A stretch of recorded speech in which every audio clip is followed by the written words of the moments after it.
live.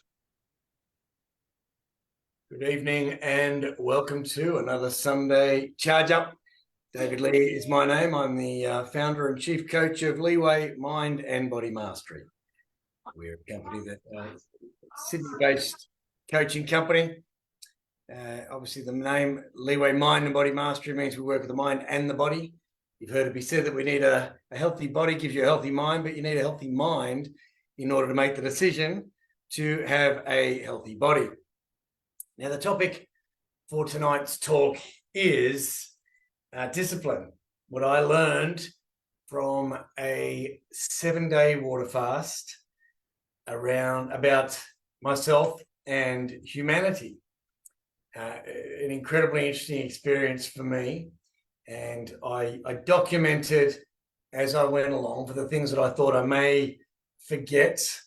And by about day 4, I'd pretty much forgotten everything.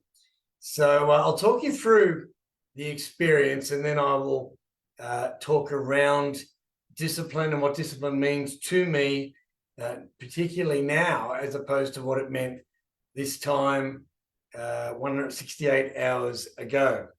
By all accounts, I should be scoffing my face right now, because that would suggest that this is the first time that I would have eaten in 168 hours. Anybody who's done a fast of any period of time will notice and know that as you go on, things like hunger dissipate or become less. So I'll run away with it straight away and get into where I started this time last Sunday night at 89 kilos, and at 8:30 I had literally walked in, got myself just before 8:30, a couple of protein cookies, my last bit of protein. And what I had done in the 3 days prior to last Sunday was load up on protein. I had done a lot of heavy weights, fueling, if you like, for what was to be 7 days without food. So how I started taking notes. Day 1 was no coffee. So I woke up, my usual routine. As you know, I get up in the morning. First thing I do is the lemon juice and salt water and apple cider vinegar. I do that, and that stimulates my liver, kidneys, the metabolism, starts me on my way. So I did do that. I had the lemon juice and the Himalayan rock salt in 750 mils of water, but I didn't have a coffee. And now the coffee accompanies my journaling. So I'd had my cold shower, and as I journal, I just said I'm about to embark on a 7-day water fast, nothing too serious. But without the coffee, I wasn't really in the sit down and journal mood. And I noticed that first thing I noticed was that I am, of course, I like to have it stack, as they call it. And so the coffee goes well with the journaling. Not having the coffee affected my journaling somewhat. So it was pretty standard. I fast most days anyway, up until around 2, 3, in some cases 4 o'clock. But apart from that, I hosted a boot camp down here at Manly Beach, and I did notice I was a little bit vague. I do say that there's quite a few hecklers that come along to boot camp, and on this occasion, I was just very, very careful not to take the bait. And so the main heckler of the class, I pretty much didn't acknowledge them, didn't even say well done or try to ingratiate. I just thought, right, I'll keep my distance, because it was 5:30, I was a little bit vague. Zero fuel, apart from what I was doing was putting 1 crystal of Himalayan rock salt on my tongue every hour. So I had an hour set, and I'd have a glass of water, and I was sipping on that throughout the course of the day. Monday night, which traditionally they do half price steaks down at Manly Skiff Club, and every Monday night after I've done the 2 boot camps, I'll go and have a steak with somebody at Manly Skiff Club. And so I didn't. And I had a few messages, hey, mate, where are you? What's going on? How about we do this? And so I missed that steak, which in retrospect was a missed steak. Day 2. So I woke up day 2, and I did have a coffee, because throughout the course of the day, I had a lot of time on my hands, and I did notice that where I would usually think about things, plan things, I didn't need to. in one case, I didn't need to worry about shopping as such because I wasn't prepared or planning on consuming anything for the week. So day one was done and dusted. But during the course of the day, I reached out to a few people I had known had done water fasts. Coffee is on the schedule. You can have coffee. I did a bit of my own research, and somehow there's a few people on YouTube who will say that having coffee can affect the insulin levels of some people. I thought I'm prepared to take the risk, and given that it was only a fluid, I had coffee as well, and I do love my coffee. So I did journal day 2, and I wrote about some of my experiences. I felt I was a little bit off my game because I didn't train. So I hadn't trained yesterday. We're trying to conserve energy, of course. If you think about it, my resting, what they call TDEE, your total daily energy expenditure. So me just doing me without any activity, my weight of 89 kilos last Sunday night would have meant that I could consume, with my height, weight, age, I would burn 2,200 calories just doing me. So I would have burnt 2,200 calories just doing me, but I didn't bring anything in. So I'm 2,200 calories ahead, if you like, from that perspective. Now, night 2, I had forgotten I had an annual Christmas party of Manly Business Chamber, which I'm an avid and active member in. And it was at Pilu Italian restaurant in Freshwater, which is one of my absolute favorites. Now, whenever I go to these functions, you turn up and the food is always on the furthest way of the room and it's scant. I walk in the door. First thing somebody offers me is a big plate of beautiful Italian hors d'oeuvres. Would I like a glass of Campari? And they had Peroni, which is my beer of choice. And I said, no, thank you. I'll have a soda water, please. And they said, would you like some lime with that? A fresh lime? And I said, yes, knowing that I was allowed to have the fresh lime. Now, my partner was supposed to attend this function with me. And the very last minute, she said, listen, I can't make it. The kids are mucking up. I won't be able to make it. And I was a bit upset. I'm very supportive of her. And at this stage, I felt she'd let me down. Now, this is how I was thinking. I also noticed I was then texting other people saying, hey, Evan, what are you up to? Do you want to meet me here? I know that free food. No. Another friend of mine who will, come to the opening of an envelope had something else on. And so one of the ladies said, David, what are you doing over here? Let me introduce you to this lady. She introduced me to the general manager of the company, and it was great. We had a good old chat, and I talked around my book and all that sort of business. But then once we'd finished our conversation, again, I walked off and stood somewhere on my own. I had an introverted sort of feeling about me, which I'm not usually. I'm a very outgoing person, I would imagine. So I rang my partner a couple of times. She wasn't turning up. There's people here who you said you wanted to catch up with. Say hello to them for me. She didn't show. And so that was that. It was raining as well. So day 2, no food, more temptation than I would have liked. And I went to bed hungry and a bit cranky. So day 3, I hadn't slept well. I woke up hungry, still no training, and it's raining. So I normally, every single morning, as a part of my morning routines, I make sure that I watch the rising of the sun, or I can actually look at the sun as it's above the horizon. Now, best time of the day to watch the sunlight and sunset, in as much as releasing positive hormones, and your serotonin gets produced through sunlight. It also sets your circadian rhythm and lets your body know that we're in business and the day is kicked off. It's an energizing, positive mindset behavior that I didn't have access to because it was raining. It wasn't as though it was even overcast. It was dark. It was cloudy, raining, no clients, and pretty much to myself. Picked up. So that was that. Now, my partner works in the office Tuesday, Wednesdays, Thursdays. Monday, Friday, she works from home, so we spend a lot of time together. We've just bought a puppy together recently, so it's a little baby, and I had to go to her place to look after the puppy. I picked her children up from school, fed them, got them all, and she was going to a function that night. So night 3, she gets home, and I'm cranky. I'm cranky because she came home, wasn't very grateful. Now, what I'm saying, what I noticed in retrospect, my journaling the next morning was terrible.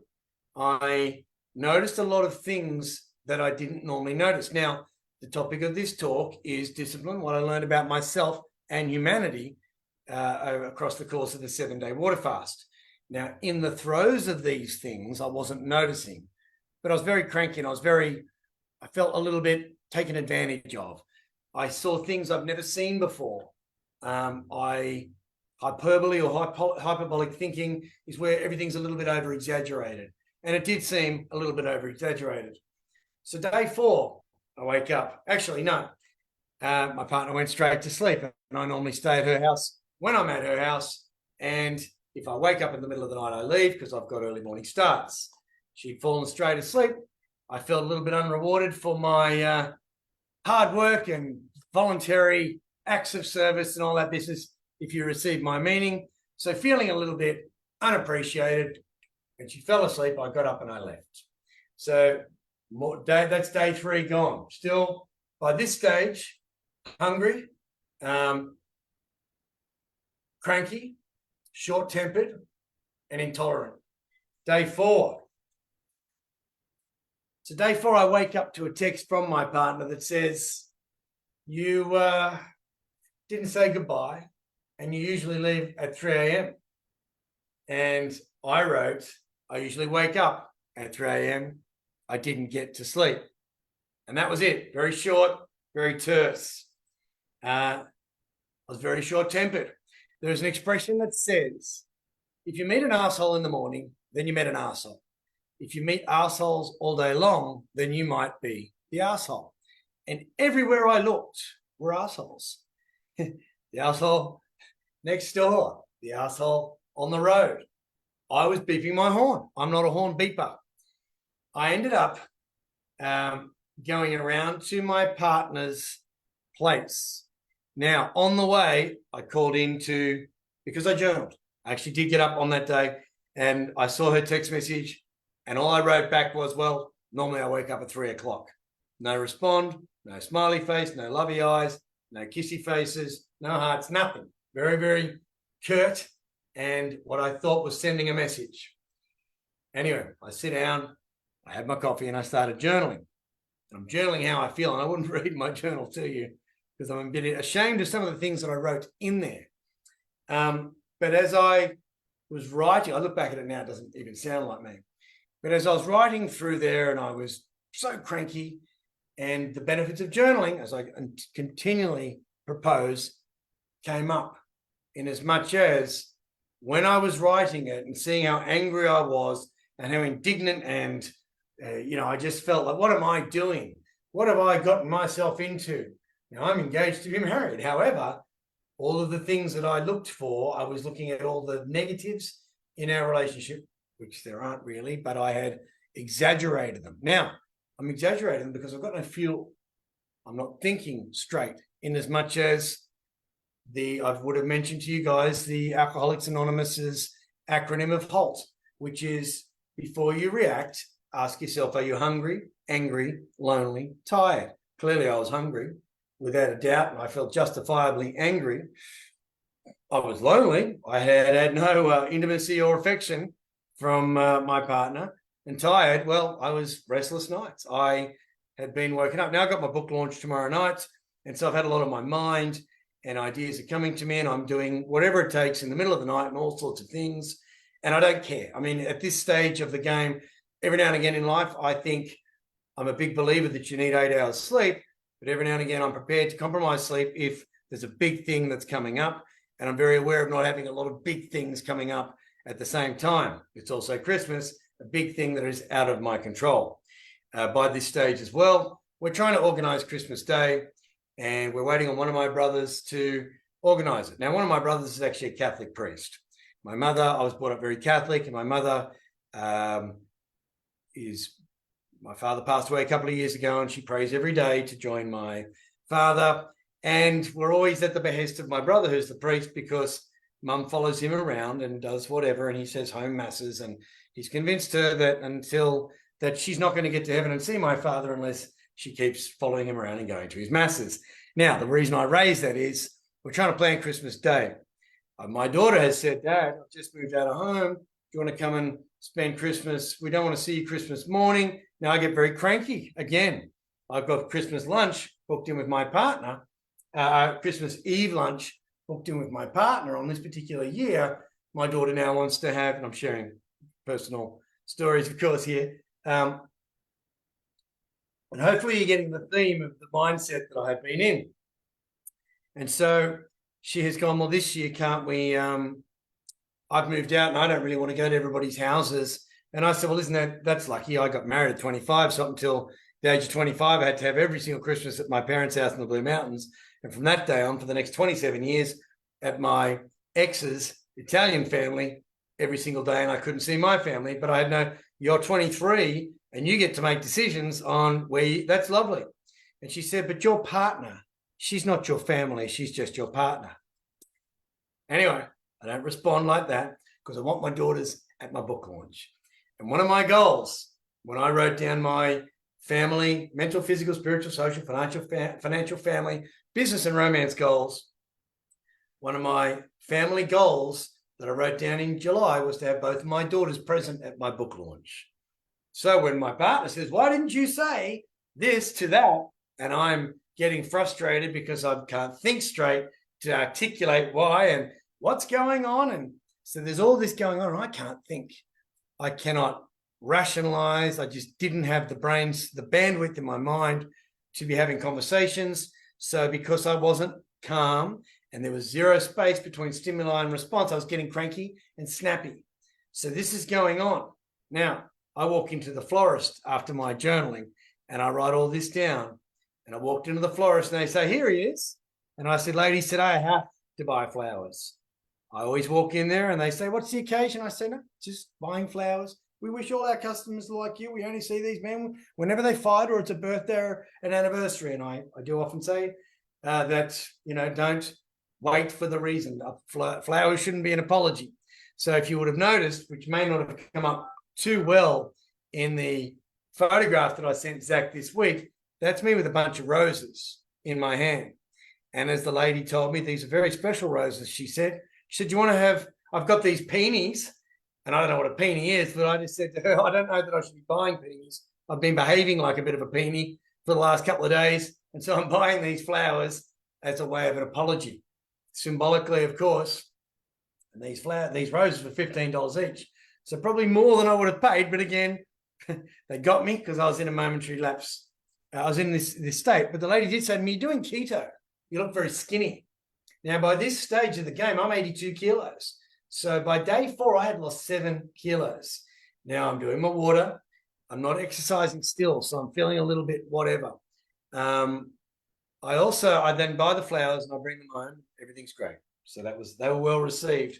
But then I've entered this card in the middle here because out of the blue, on day 4, actually prior to that, I've given the flowers to my partner, and where she lives, there's an intersection around, and it gets crowded every now and again, and people use their horn. And I said to her, being holier than thou, even though I'd been beeping people for the last couple of days, I'd noticed there are people who just put their hand on the horn, and they were doing this, and it was agitating me. This probably happens all the time. I just only noticed it on this day. And I said, that when my uncle was a policeman when I was a young bloke, my uncle said that it's against the law to use the horn for any other reason than to signal danger. There should be a place that we can complain about this, because if the police got on the corner, they could make a fortune. She said, there is. And I thought, great, where? And she said, it's 2GB, the talkback place that all the old people who ring up and complain and the Karens of the world get onto. And when she said that, I was like, oh, wow. It was a bit funny, but I didn't laugh because I was still agitated. So anyhow, then she takes a phone call and my phone rings. And it is the emergency surgeon who has written the foreword to my book. Now, the emergency surgeon who's written the foreword to my book talks about all the things that I write as far as the ADs of equilibrium are concerned. And she says that if you follow these ADs of equilibrium, you will avoid seeing her in the emergency surgery. Now, when I told her, she said, oh, listen, what's going on? And I told her, and she said, what are you doing? And I said, well, it's this 7-day water fast, and I'm doing it because I think it'll be a good disciplinary thing. And I work with this. I speak every couple of Sundays for a company called High Performance Father. And it's to show these men the powers of discipline and what can happen over the course of these 7 days. And she said, so you're telling me you haven't had a steak in 4 days? And I said, yeah. And she said, well, you won't be able to have one for another week. And I said, no, the fast finishes on Sunday. And she said, yeah, no, but do you know about the refeeding? I said, what do you mean? She said, well, okay, after a 7-day water fast, the refeeding is that on day 8, you introduce chicken broth. Then later in the day, you can have a bit of beef bone broth. Then on day 9, you can have some fruit in the morning. And then in the evening, you can have some vegetable. Then on day 10, you can have some scrambled eggs. And then in the afternoon, you might be able to have some sardines. And I said, why is this? She said, well, because your body's gone without food for so long that whatever you eat is going to go straight through you. I said, that's rubbish. You're telling me that if the cavemen went around for 5 days without food, then they catch a wildebeest or whatever, a mammoth, and they eat it, they shit themselves for 3 or 4 days. I don't know. But I'm telling you what I know in modern science today. And she goes, haven't you got your book launch next Monday? That's what I wanted to talk to you about. You asked me about talking, and I don't know, I'm a little bit nervous and all that sort of thing. She goes, how are you going to go? And I said, I don't know. Well, the fast will finish 24 hours before. And she said, but yeah, you're still, and I told her I've lost 7 kilos. And she said, so you're about to promote a book around health and vitality looking like you're unwell. And I said, oh, I didn't know about that. Now, all the way through, by the way, I've had naysayers. My daughter's saying, where'd you hear that? Because I had said that the idea of if you fast, you have nothing but water for 7 days, you reduce the risks of your getting cancer by 70%. Now, she said, where did you get that from? And I said, oh, there's clinical research. And she said, where? This is the psychologist's daughter, who's always intent on, challenging my thinking, and I challenge hers. Now, no matter where I looked, I couldn't find that. When I told this to the emergency surgeon, she said, where'd you get that from? And I said, well, there was this doctor on Instagram. And she said, go on, this is sounding really convincing. And when she said it, I thought, actually, who is this guy? I've never really checked his credentials. I just saw it, and he says some good stuff, and I agree with it. But no matter where I looked, after I hung up the phone from her, I couldn't find any evidence that suggests that, and I'm a big researcher, and I couldn't find any evidence that suggested that I was prepared to take a week off food to not actually do this. Now, all the way through, you guys are sending me messages of support, which was phenomenal. When I put the challenge out, I did say, I'd love to do this, and anyone who wants to do it with me, I'm going to send a bunch of support every hour on the hour, every 3 hours rather, and we're going to do this together. And Reverend Alex Abramoff rather, was in right on day 1 asking me about some advice, and it was great. Day 2, great, and we had this. Day 3, I think he dropped off day 3. Then on, I think midway, might have been the night of day 3 where everything was going haywire, and I'd had a terrible fight and was very angry and things going bad. And my partner had said to me on day 4, it's your very good friend Pete's opening on tonight at 8:30. We got a booking for 8:30. And I said, we might have to cancel it. And she said, well, hang on. This is the bloke who you're going to do your book launch in his wine bar. So he's looking after us and doing us a favor, and you're not going to turn up. And I said, well, I'll turn up. I just won't be able to eat. And I was looking at her as one of the naysayers. I'm looking at her as going, wow, you're just trying to ruin my plans. But by the way, I'm starving. I'm tired. I'm angry. I'm dopey, like really dopey. Couldn't hold a thought, couldn't finish a sentence.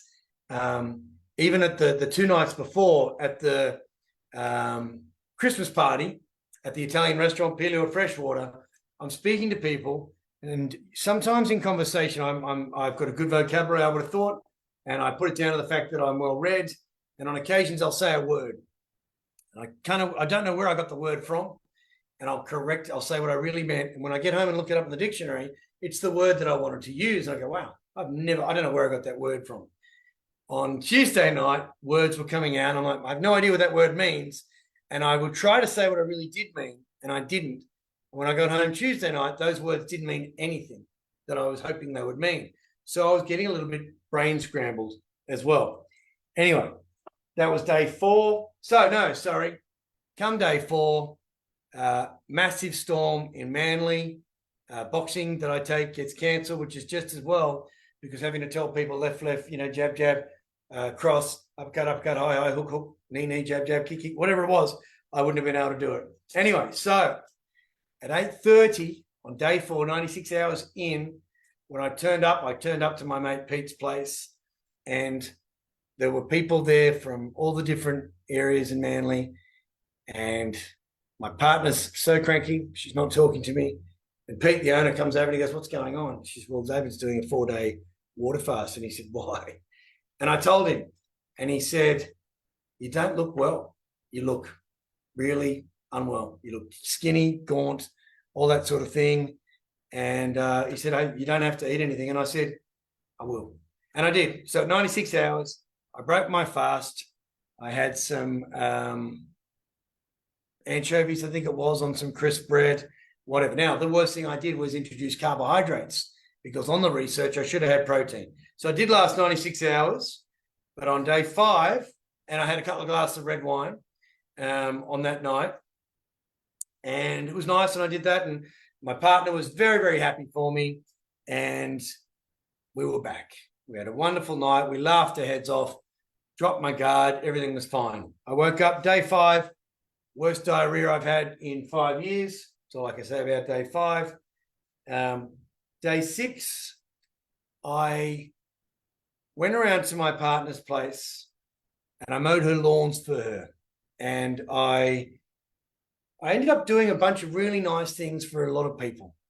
And what I want to say is that during the course of seeing, I had a big lunch today, which I shouldn't have had either. But anyway, the thing I learned about myself is that every single thing I do, every single day that I do it, is because I had to overcome a lot of demons in my life. Now, by demons, I don't know that people know where demons come from. I often say, the devil must have made that person do it. It's the idea of a momentary lapse of reason or possession or things like that. Now, by that I mean, as a youngster, I had a very bad temper. I was in a lot of fights, but I didn't start them, but it didn't take much for me to respond. I was very cranky. I held grudges. And so my entry into the self-help world and the world of discipline came from trying to correct my weaknesses and overcoming them. So boxing, where you're hitting a bag, means you're not actually taking that out and you're getting the aggression out. Doing things like running, exercising. So I hadn't exercised. I wasn't eating nutritiously. The best 6 doctors anywhere, no one can deny it: the sunshine, water, air and rest, exercise and diet. There was no sunshine. All I was having was water. As far as air was concerned, I wasn't necessarily getting outside. I wasn't exercising. The diet was non-existent. And I wasn't socializing. Anybody I coached through the week probably got a terse version of me. As far as there were some times when I would think to myself, "Hey, we've talked about this." No, I didn't say it. "We've talked about this. You're doing the same old things, going over and over again." It wasn't until later in the work I spoke to a couple of clients where I thought, they haven't gone down to ground zero. And I spoke with Adam and some of the boys from HPF coaches on, I think it would have been day 5 after I'd broken the fast, explaining to them some of the situation. But one of the things that I'll raise, whenever you feel, they say adversity reveals a man to himself. And I had an initial feeling, and I thought, I feel sorry for those people who've gone to swim the English Channel and didn't make it. They would have felt so bad. Now, for me, I didn't have any. I do a lot of, when I say I do a lot, I'm not trying to sound like shouting from the rooftops. When I do, say, 40-hour famine or the Smith family run or the push-up channel, I do them for charity. Now, it's also a great way to actually train yourself and fast yourself and build yourself for a cause. And when you've got a cause, then you can actually justify it, kind of you being altruistic, but you're also looking after number one. I didn't have a cause attached to this. And when I was journaling about knowing how those people felt with the English Channel, I kind of thought, well, hang on a second. They've been training for that. They've done a lot of work for that. And generally they only abandon it because of either blue bottles or storms or something like that, where they go off track. And so they got to do it on another occasion. I hadn't done the research as much as I had thought. And the people that I had known who have done it, they were coming from a big base.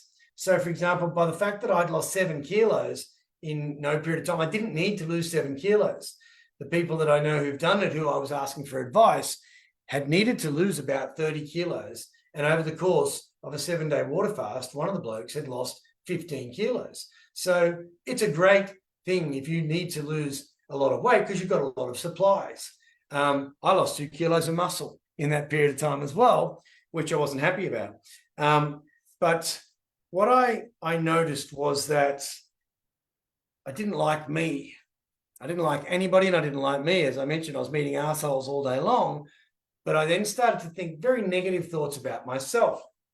Started to doubt myself. Imposter syndrome. I looked at the invite list for tomorrow night.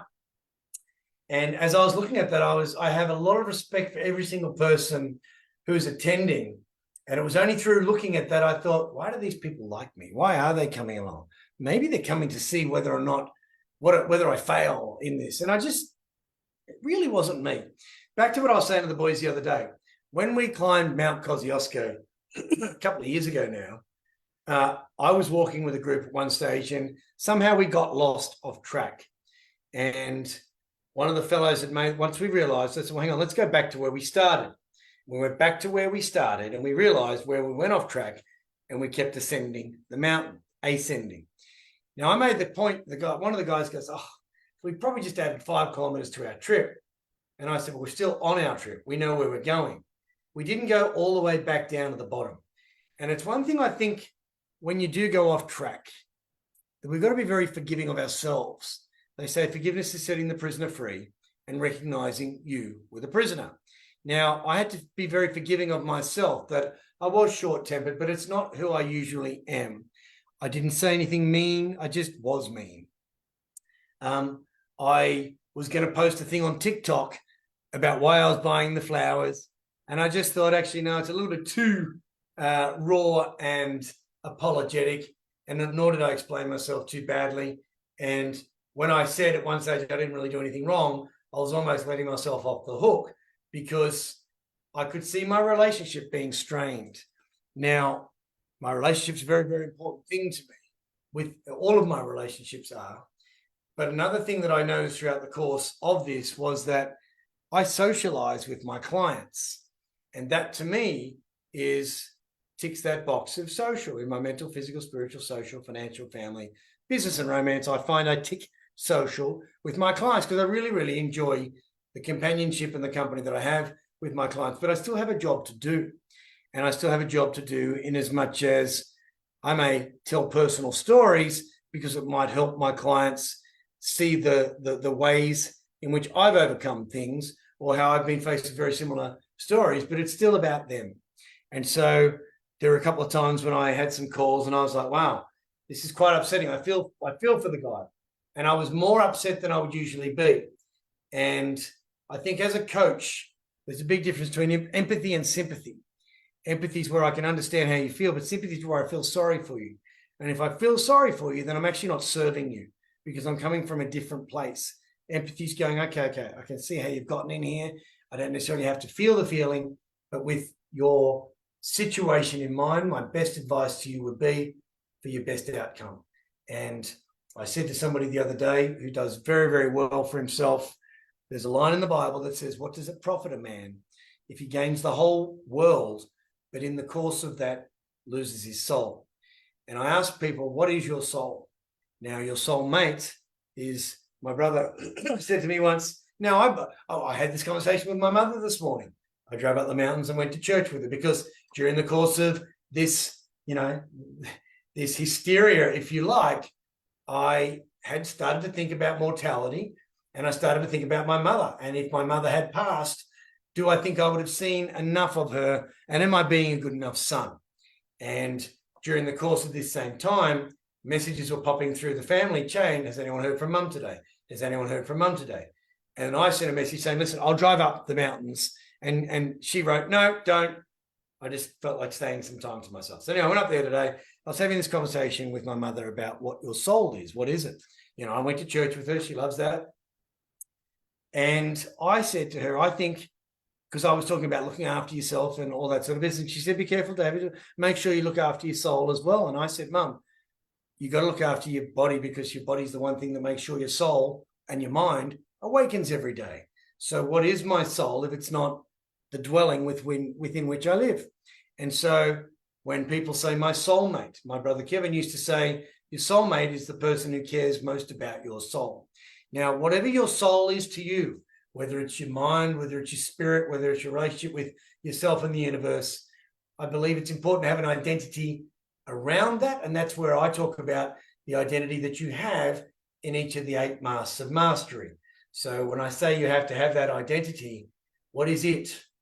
Now, in mental, what's my identity? I like to learn. In physical, what's my identity? I like to train. I like to look after myself. I like to maintain a body weight, muscle, fat, all that sort of business.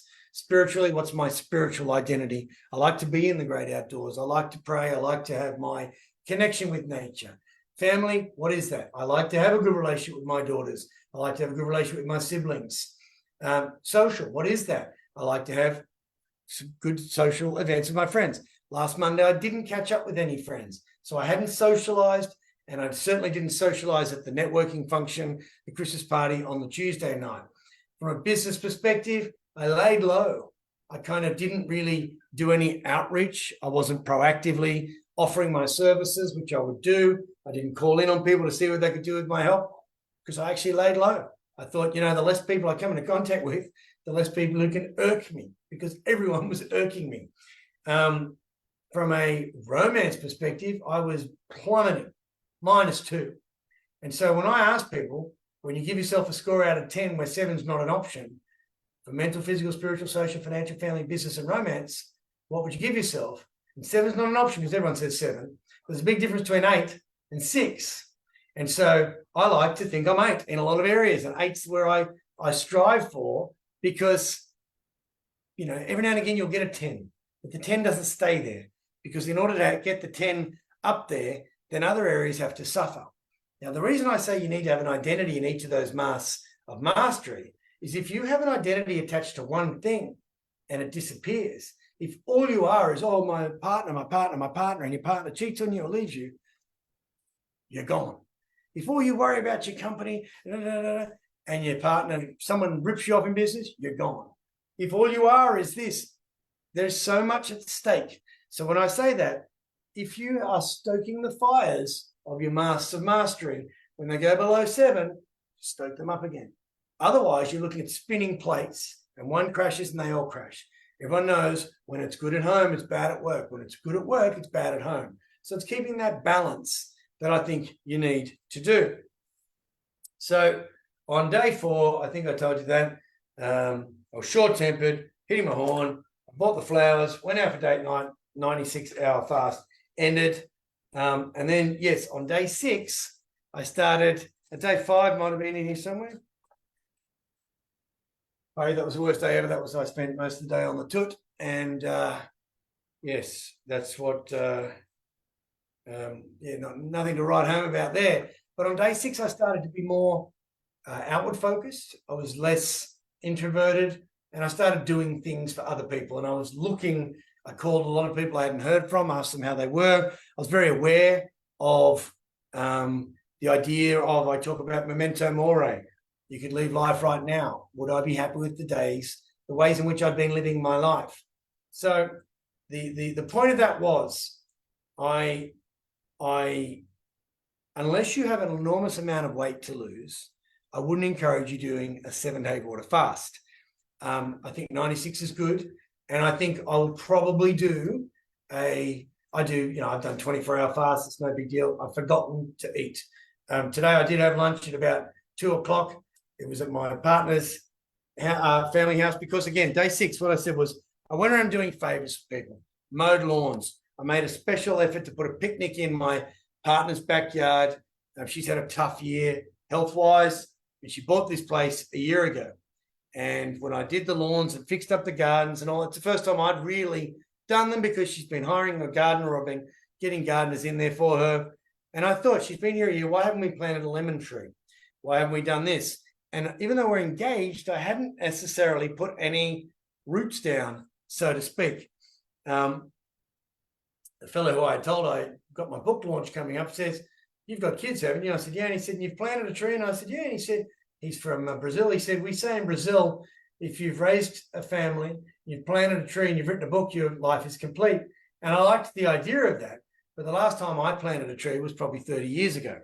There's a Chinese expression, proverb, that says the best time to plant a tree was 20 years ago and the next best time is today.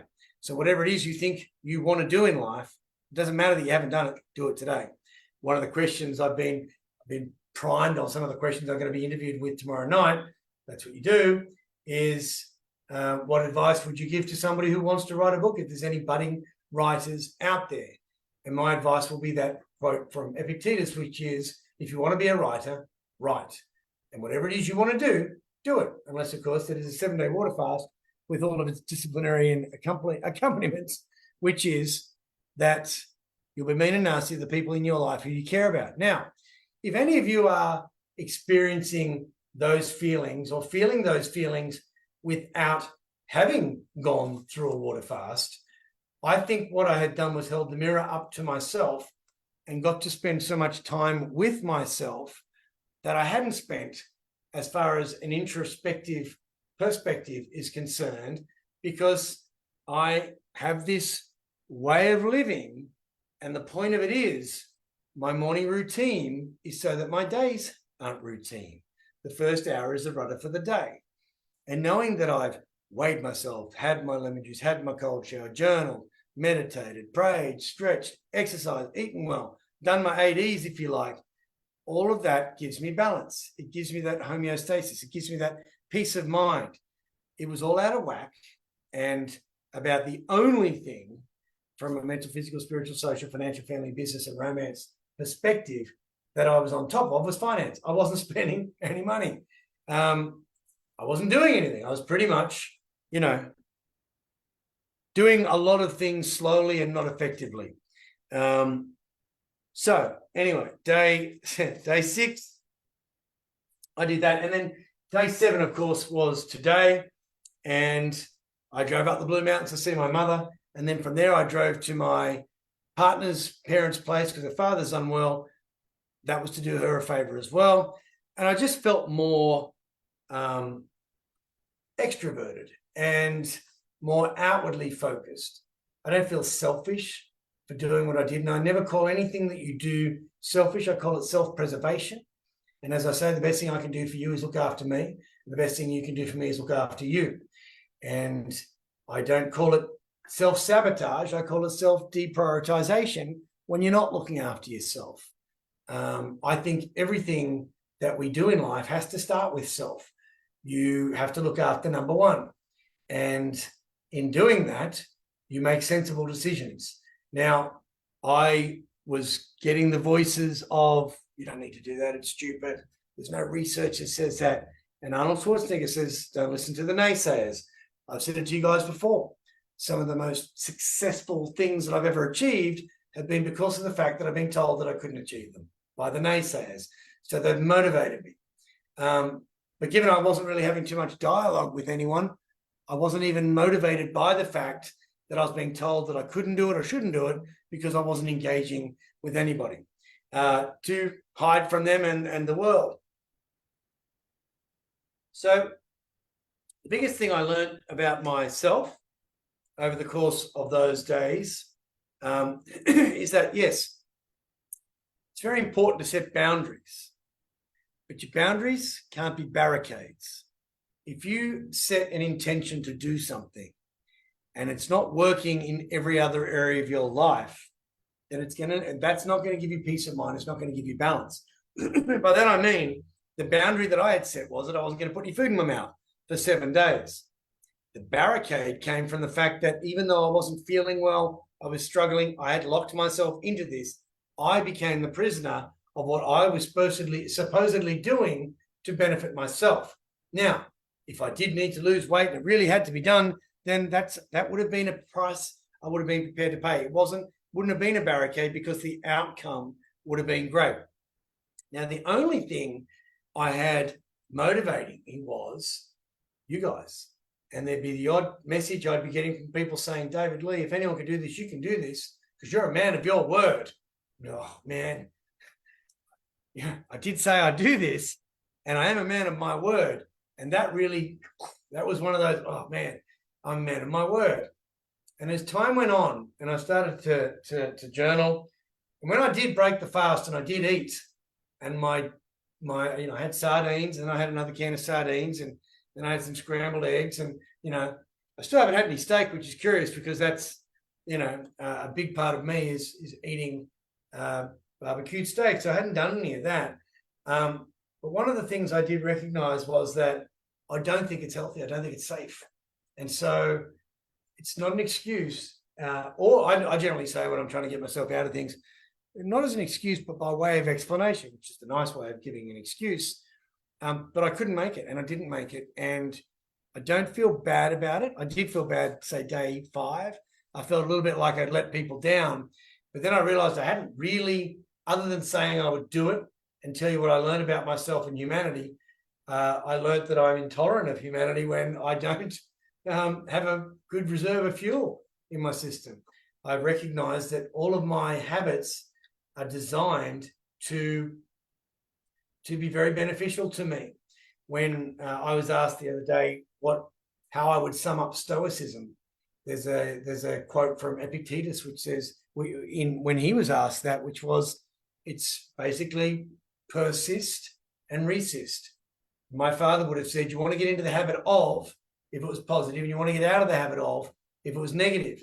So for me, a lot of my routines are things that I do daily because they're beneficial. A lot of the routines that I am very aware of not doing. When I talk about my mantras, or when I say my mantras of a morning, one of them is to be very, very aware of the way in which I'm using my gifts and graces, or the gifts that I've been given, what is uniquely me, that I'm using them to the best of my ability, and that I want to be aware of those times that I'm using my gifts to the best of my ability.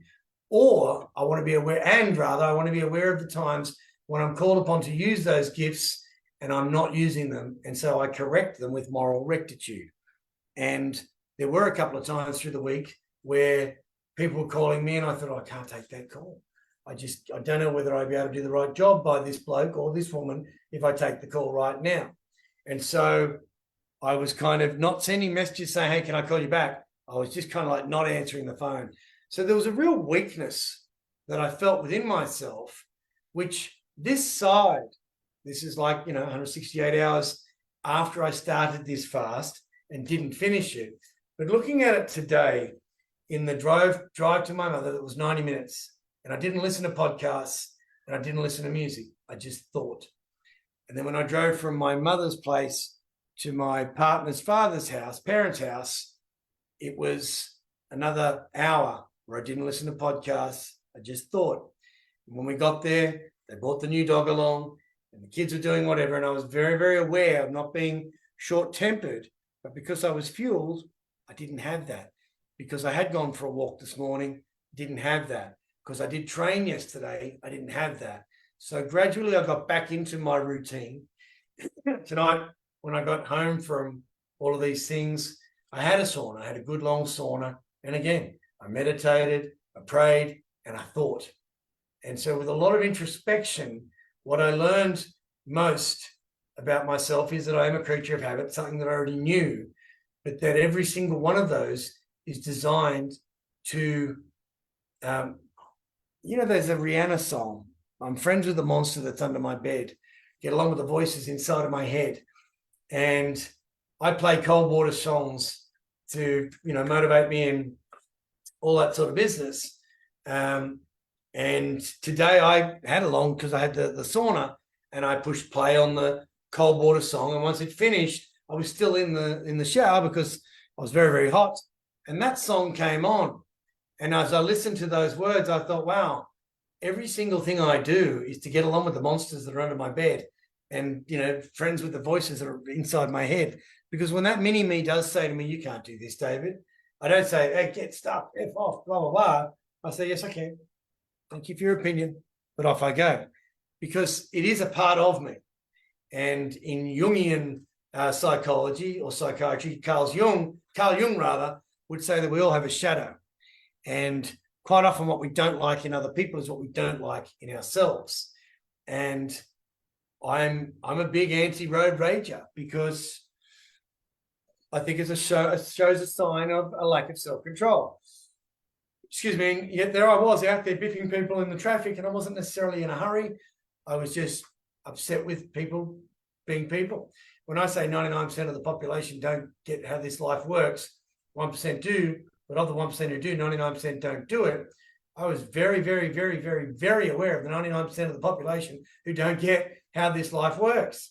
I believe you are of the 1% who do get how this life works by making the decisions you've made to join in a program that is benefiting you, that is getting you to look inside at your demons and the monsters under your bed and the voices inside your head, and how you can actually befriend them and how you can get them working for you rather than against you.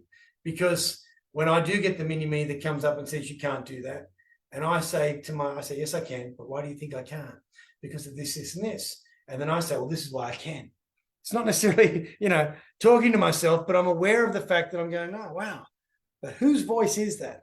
Because essentially, when we talk about echolalia, how children repeat the words they hear of their dada, and echo phenomena is where they, monkey see, monkey do, and echopraxia, where those become learned behaviors where you act like your dad because, the idea of, well, I don't drink beer anymore. Why?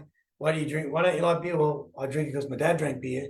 All those things that we did because of a role model that may not have been the best role model for you. It doesn't mean that you are destined or predetermined to live that role that role model gave you. You can break the mold. And every single one of us, today is the first day of the rest of your life, as I always say, but we can all break the mold on who we think we are. You don't have to go back down to the base camp or base to the bottom of the mountain. You can actually go, righto, I saw where I went off track on the mountain. I'm going to come back, and this is what I'm going to do. Now, very happily for me tonight, I tipped the scales at 88 kilos. So I've put on the 7 kilos that I lost. I put 6 kilos back on. Tomorrow, as I say, is one of the biggest days of my life in the last few years, and then I'm launching my book officially at a launch function down in Manly. And so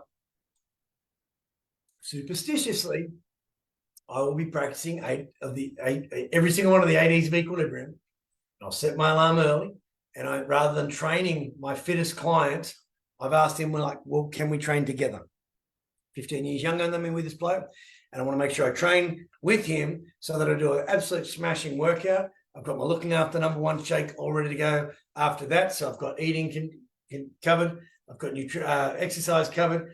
Education-wise, I'm going to read my own book for those purposes in case I'm quizzed on that tomorrow night.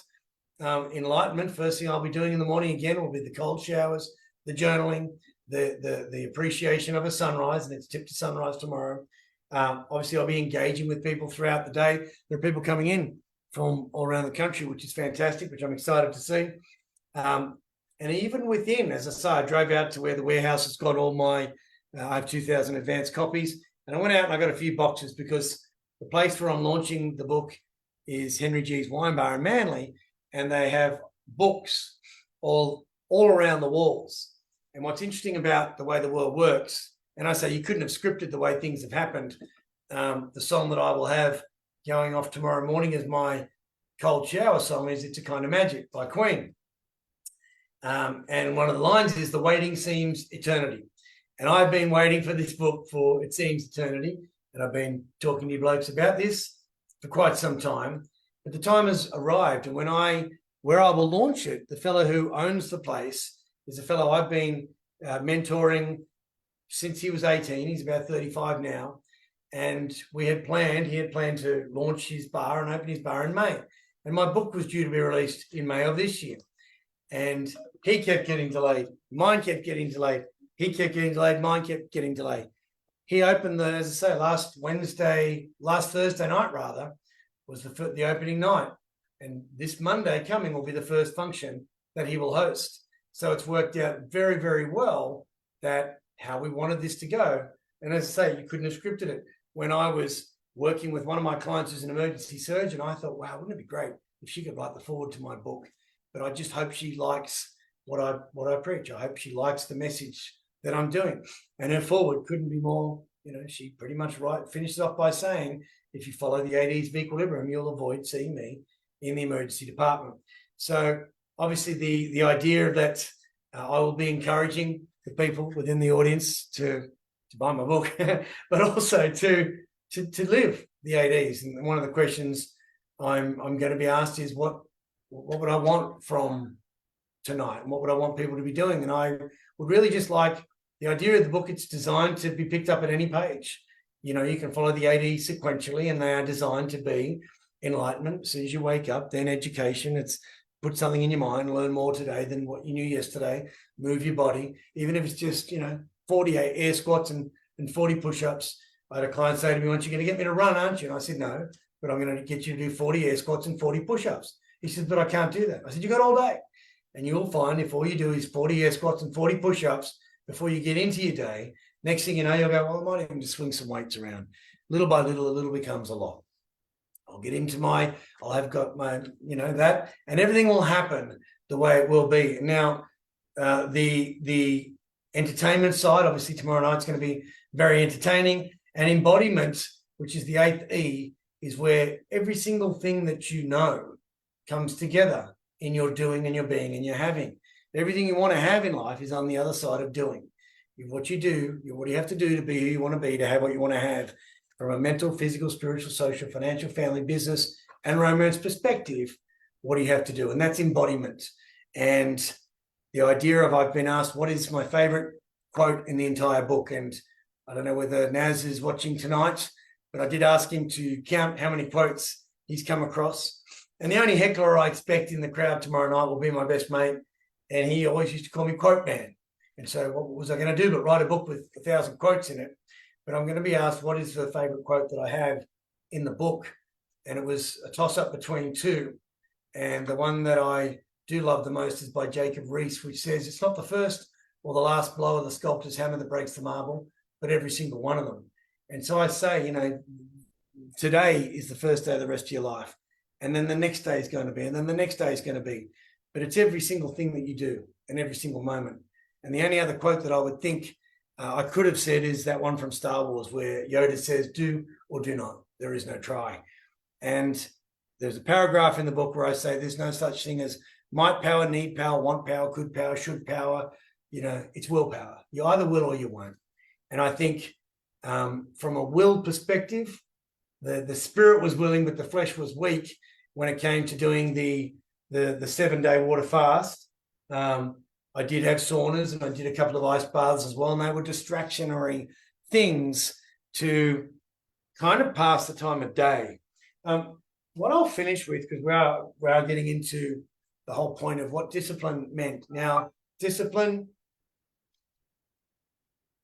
means to learn, or to be a pupil of. Now, self-discipline is to be a learner of yourself. And so when we talk about self-help, even disciples were followers of Jesus, and they were Jesus' students. He had 12 of them at the time, and they followed him around and they learned a lot from him. And I've said there's that Depeche Mode song that Johnny Cash did a good version of, Personal Jesus, which pretty much goes, your own personal Jesus. You've got to become someone who hears your prayers, someone who cares, someone who's there. And I think that has to be you. And what I have found is that every single person, when I say to them, "Have you been journaling?" When they come at me in angst, they say, "No, I haven't." And somebody even asked me the other day, how do I journal? And I said, just start with a minute. If you just start with a minute and just write, I've just started writing with a minute. Whether you write it on toilet paper, it doesn't matter. Waiting for that leather-bound book to come from Turkey, which the client said to me once, is just another procrastinatory tool. And procrastination is the thief of time. And there's one thing that I do say that I question, because I have been reading my book on and off. And in the very first opening, I use a quote from Balthazar Gracian, which says, all that really belongs to us is time. Even he who has nothing has that. But when I think about it, all that really does belong to us is leisure time. The 8 hours of sleep that we hopefully get belongs to the Sandman. And if he's kind to us, we get 8 hours. If the toddlers are kind to us, we get 8 hours. If they're not, we don't. And when sleep is compromised, so is the way we think and all of our other bodily systems. There is 8 hours that either belongs to the workforce, your employer, your colleagues, whatever it is, that don't really belong to you. But the 8 hours of leisure are wholeheartedly yours if you choose on how to spend them. And they require discipline. And I think pretty much that the discipline that you have is following what you have learned about yourself. And at this stage of your lives, you know enough about yourself to know what your weaknesses are and your strengths are, to know where you love being and where you don't love being, what is good for you and what is bad for you, what is a habit and what is an addiction, what are healthy, actionable, beneficial, inevitable, trusting habits that you can have that if you trust the process are beneficial to you. And so I hope I have inspired some of you to give a crack, give a fast a crack. It does actually clean you out, literally. But it is one of those things that they say adversity reveals a man to himself. And so a self-imposed adversity that I had undergone for 4 days, 96 hours, revealed a lot of me to myself. And it just showed me that those parts of my character are always going to be there. And just because I've overcome them, I have to keep doing what I'm doing every day to make sure they are overcome. When I say if you treat the relationship with your partner at the end like you did at the beginning, there'll be no end, then think about what it was you did at the beginning to win your partner over. When you started a health campaign and you started to get some grounds and you felt physically stronger and fitter and better, what did you do? Go back to that and start it again. When you can get into the habit of learning, what are you doing? It doesn't have to be reading. I'm spending Wednesday, Thursday, and Friday of this week recording the Audible version of my book. So that'll be available from next week. And I know a lot of you fellas say we're not readers, we're listeners, and that's great. So I'll have a copy of that ready. The book is available. I have put the price up, but I did offer a discount for HPFers. If you, at the checkout, enter in I am the boss for the promo code, you'll get a 25% discount and free delivery within Australia. So feel free to log into there. Wish me well for tomorrow night, fellas. I really am enamored by the support. In the acknowledgements page, I mentioned that I have been a speaker with HPF for the last few years, and that a lot of the content that has been written in the book has come from preparation I've done for talks such as tonight and the Zeitgeist. The last thing I will leave you with, because I just mentioned something that I remembered through the week, and that is the word Zeitgeist means the spirit of the times, but it could also mean algorithm. And by that I mean sometimes we can be sitting here. Now, the other night, for whatever reason, I was on TikTok, and randomly I open it up and there's like the FBI knocking on a door of an American, and he says, there's some bloke out the front of the door, and he goes, there's no one in there. There's no one in there. And the guy goes, we don't disbelieve you. We just have to check. There's been a report that there might be a 15-year-old girl, an underage girl in your room. And so we are going to have to check. Now, I watched this out of curiosity, what's going on. Now, the next thing that came up was something else about child snatching. The next thing that came up, something else about child snatching. And I thought, what's happened here? Oh, the algorithm has been set. And I told my partner, and she goes, delete that off, get out of that, blah, blah, blah. And I did. Now, the reason I mentioned that, when I talk about the zeitgeist being how the spirit of the times and what everyone's talking about, quite often I might have said to Zach in the past, you give me the topic, Zach. These days, I come up with the topic so that I've got to do some research and learning for myself. And I just say to Zach, what are the men talking about? What's going on in your coaching groups? Maybe there's something there I can talk about. Now, what I mean by that is occasionally I've read into some of the comments, and only recently I've been doing this because you've been sending lots of support to me. And it might be that someone has a problem with their partner, and then the next bloke gets in, the next bloke gets in, and that's all good. But be aware of the algorithm. I didn't see faults in my partner until I looked. There's an expression, when a man becomes familiar with his goddess, she quickly sinks into a woman. And one thing that happened with my goddess during the course of my fasting was she quickly sunk into a woman. And she's back to goddess status by 9:30 on Thursday night after a couple of wines and a bit of food. There she was. She was back. Everything, all was forgiven. And I don't remember any of the stuff that I thought I hadn't seen. But just be aware of the fact that you might, I call it the recency theory as well, and you become the people you hang around and the books that you read. If you're not reading much, but you're listening to TikTok and you're getting all these things about narcissism or gaslighting, because that's what a lot of women are doing, and so they're starting to call their husbands narcissists just because someone on TikTok said this, and then it's sending you these messages that everything you see is telling you why your partner is this, and you're being fed this, and it's infiltrating your mind. I just say step back from that and be very, very aware that the algorithm's not on your side if it's telling you what you think you want to hear and it's supporting you. If somebody agrees with you, then they're right. If they disagree with you, then they're wrong. So I just have a healthy looking at both sides of an equation before you finally sign off on things that could be, life-changing. As I say, never make a long-term solution to a short-term problem. With that, wish me well for tomorrow night, gentlemen. Thank you very much for your patience.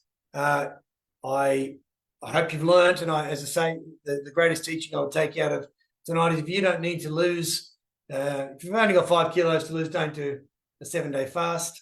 If you've got a lot, use it, do it under doctor's orders, and do your research. I didn't look at them before. I shouldn't have done 3 days of eating steak because then I was starving, and I certainly wouldn't have been able to go 10 days without steak. And I'll be having a steak tomorrow at lunchtime, and that'll be my only meal of the day after my looking after number one shake, of course, so that I'm on point for tomorrow night. So with that, gentlemen, thanks very much again for your company. Appreciate all of your support, and be well.